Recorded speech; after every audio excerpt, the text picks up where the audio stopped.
Hapa kimsingi tumekutana na maafisa wanaoshughulikia mambo ya utalii kwenye halmashauri zote 7 za mkoa wa Arusha, lakini pia na maafisa wanaoshughulika na mambo ya mazingira. Lakini lengo kuu ni kuhakikisha kwamba tunapoelekea kwenye maandalizi ya mkakati wa miaka 5 wa utalii wa mkoa wetu wa Arusha, basi public private partnership iweze kufanya kazi yake kubwa. Lakini sekta binafsi, kwa sababu nao ni wadau katika jambo hili, wao wamekwisha fanya kazi kubwa sana. Kwa hiyo tumeona na wenzetu sasa wanaozisimamia hizi halmashauri, kwa maana maafisa wahusika, tukae pamoja tupate mawazo yao, lakini pia tuweze kufahamiana kwa kina kwa hatua ambazo tunaendelea kuzikabili ili kuhakikisha kwamba mkakati huu unakamilika haraka iwezekanavyo.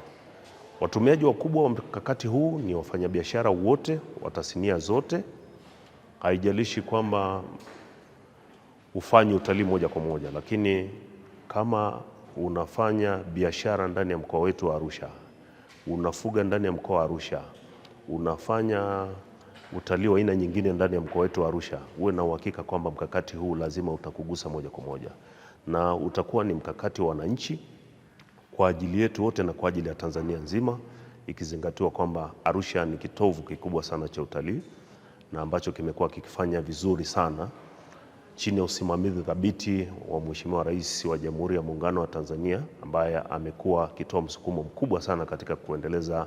sekta hii ya utalii ambayo imekuwa na mwamko mkubwa, lakini pia ikiendelea kutiliwa mkazo mkubwa ndani ya mkoa wetu wa Arusha. Kwa hiyo kimsingi huu ni mwanzo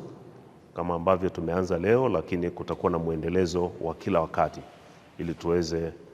kutoa hiki kitu ambacho Watanzania wengi lakini Wanaarusha wengi wanaendelea kukisubiri. Tumetoa changamoto zetu zote ambazo tunaamini kwamba zinaenda kufanyiwa kazi na zinaenda kutusogeza kwa maana ya kunyanyua sasa utalii wa mkoa wa Arusha.